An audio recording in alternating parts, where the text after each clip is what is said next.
สวัสดีแม่เอฟซีน้องจูเนียร์แฟมิลี่ทุกท่านเด้อค่ะมื้อนี่มาถ่ายอีกแล้วบักแบงมันมาถ่ายรูปอีกแล้วถ่ายย่ำใดก็อ้วนถ่ายงามๆเนี่ยได้บ่ถ่ายอ้วนปานโอ่งเอาโลดถ่ายงามๆนี่มึงซูมเข้ามานี่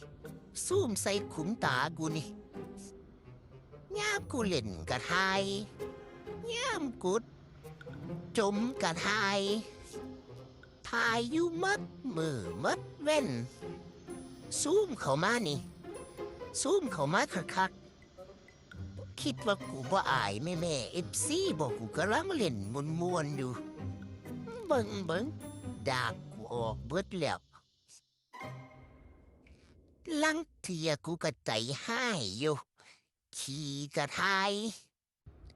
มึงเป็นครีเอเตอร์ไงบ่มึงเป็นหยังถ่ายให้มันงามๆได้บ่ถ่ายแล้วก็จมอยู่บัดบื้อ